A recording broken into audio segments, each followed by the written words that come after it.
ফুটন্ত গরম জলে কয়েক পিস মাংসের টুকরো দিয়ে দারুণ স্বাদের এই রেসিপিটা বানিয়ে দেখুন। পুরো পরিবারের জন্য, অল্প চিকেন দিয়ে পুরো পরিবারের জন্য বানানো যায় দারুণ একটা রেসিপি। আর এই রেসিপিটার কোনো নাম দিইনি, আপনারা আপনাদের পছন্দ অনুযায়ী যে কোনো একটা নাম দিয়ে দেবেন। ভাত, রুটি, পরোটা যে কোনো সঙ্গে খেতে বেশ ভালোই লাগে।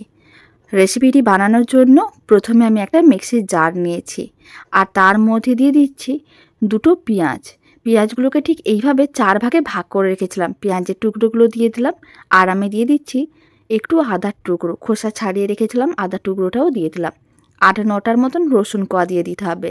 ঢাকনা বন্ধ করে খুব ভালো করে পেস্ট করে নিতে হবে। এইভাবে বাটা মশলা দিয়ে রান্না করলে খেতে বেশ দারুণ লাগে।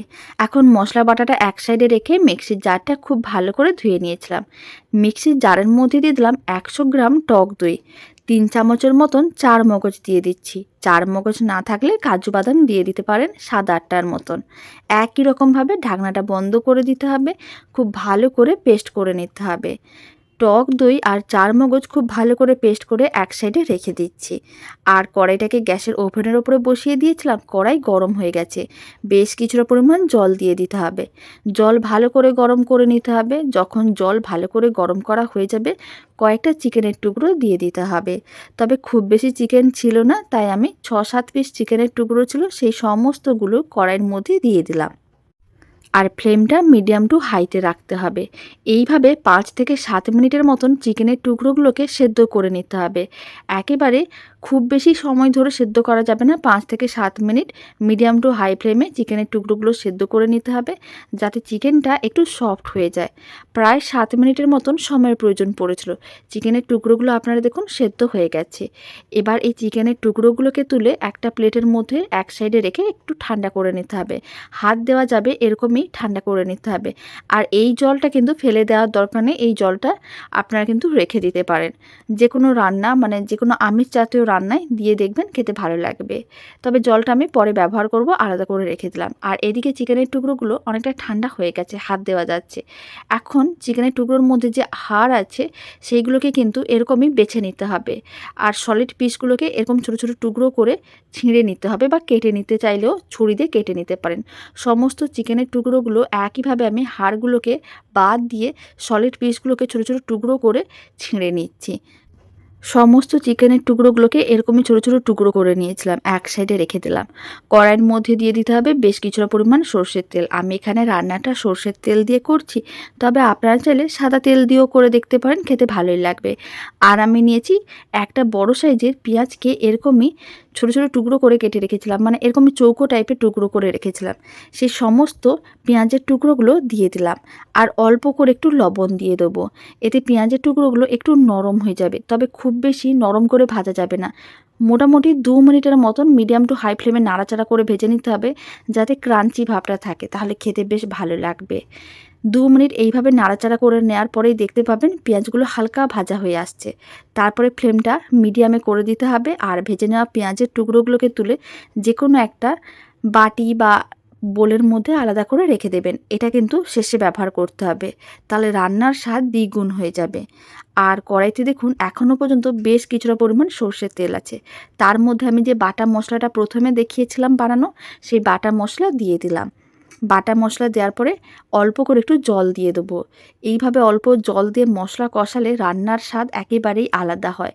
অল্প করে একটু লঙ্কার গুঁড়ো দিয়ে দিলাম, আর আমি দিয়ে দিচ্ছি অল্প করে লবণ, মানে স্বাদ অনুযায়ী লবণ দিলাম, খুব বেশি না, একেবারে সামান্য পরিমাণ। আর দিয়ে দিলাম গরম মশলার গুঁড়ো, আর অল্প করে একটু চিনি দিতে হবে স্বাদ অনুযায়ী। তবে চিনি একেবারেই অপশনাল, আপনারা চাইলে দিতেও পারেন, নাও দিতে পারেন। তারপর সমস্ত কিছু একসঙ্গে ভালো করে মিশিয়ে নিতে হবে, আর মশলাটা ভালো করে কষিয়ে নিতে হবে যতক্ষণ না মশলা থেকে জল শুকনো হয়ে তেল আলাদা হচ্ছে। 2 থেকে 3 মিনিট মিডিয়াম টু হাই ফ্লেমে মশলাটাকে খুব ভালো করে কষিয়ে নেব। যখন দেখবেন মশলা থেকে এরকমই তেল আলাদা হয়ে আসছে, তখন ফ্লেমটা লোতে রাখতে হবে। আর আমি টক দই ও চার মগজ যে পেস্ট করে রেখেছিলাম সেই মিশ্রণটাও দিয়ে দিলাম, আর অল্প করে জলও দিয়ে দিলাম, মানে মিক্সির জার ধুয়ে নিয়েছিলাম সেই জলটা দিয়ে দিলাম। খুব ভালো করে একসঙ্গে মিশিয়ে আবারও মশলাটাকে 2 মিনিটের মতন খুব ভালো করে কষিয়ে নিতে হবে, যতক্ষণ না মশলা থেকে তেল আলাদা হচ্ছে। একই রকমভাবে মিডিয়াম টু হাই ফ্লেমে মশলাটাকে ভালো করে কষিয়ে নিয়েছিলাম। মশলা থেকে তেল আলাদা হয়ে গেছে। এবার আমি সমস্ত সেদ্ধ করে রাখা চিকেনের টুকরোগুলো দিয়ে দিলাম। খুব ভালো করে একসঙ্গে মিশিয়ে নিতে হবে।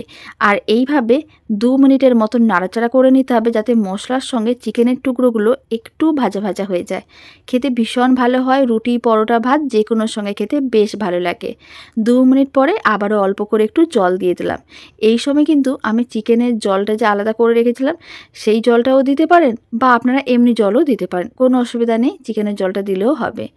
সমস্ত কিছু ভালো করে মিশিয়ে নিতে হবে। আর ভেজে রাখা পেঁয়াজের টুকরোগুলো দিয়ে আবারও খুব ভালো করে মিশিয়ে 5 মিনিটের মতন মিডিয়াম টু লো ফ্লেমে রান্না করে নিতে হবে। তাহলেই রেডি হয়ে যাবে দারুণ স্বাদের এই চিকেনের রেসিপি। বাড়িতে বানিয়ে দেখবেন, ছোট বড় যে কেউ খুবই পছন্দ করবে। শেষে অল্প একটু কুচনো কাঁচা লঙ্কা দিয়ে দিলাম। আপনাদের কাছে কুচনো ধনেপাতা থাকলেও দিতে পারেন। সমস্ত কিছু খুব ভালো করে মিশিয়ে নেওয়ার পরে রান্নাটা একেবারে রেডি হয়ে গেছে। আর 5 মিনিট মিডিয়াম টু লো ফ্লেমে শেষে রান্না করে নিতে হবে। দারুণ স্বাদের এই রেসিপিটা আপনাদের কেমন লাগলো কমেন্ট বক্সে জানাতে একেবারেই ভুলবেন না। আর আপনারা কিন্তু আপনাদের পছন্দ অনুযায়ী যে কোনো একটা নাম দিয়ে দেবেন। তো চলুন, ভিডিওটা আমি এখানেই শেষ করছি। আর রেসিপিটি ভালো লেগে থাকলে আপনারা যদি ফেসবুক থেকে রেসিপিটা দেখছেন, পেজটিকে ফলো করে নেওয়ার অনুরোধ রইল। ইউটিউব থেকে দেখলে চ্যানেলটি সাবস্ক্রাইব করে নেওয়ার অনুরোধ রইল। পাশে থাকা বেল আইকনটি প্রেস করে নেবেন নতুন রেসিপির আপডেট সবার আগে পাওয়ার জন্য। বাড়িতে বানালে কমেন্ট বক্সে জানাতে একেবারেই ভুলবেন না খেয়ে আপনাদের কেমন লাগলো। আশা করি আপনাদের খুবই ভালো লাগবে। আর যখনই বাড়িতে চিকেন আনবেন, এইভাবে অল্প কয়েকটা টুকরো আলাদা করে রেখে দিতে মন চাইবে এই রেসিপিটি বানানোর জন্য। তো চলুন, ভিডিওটা আমি এখানেই শেষ করছি।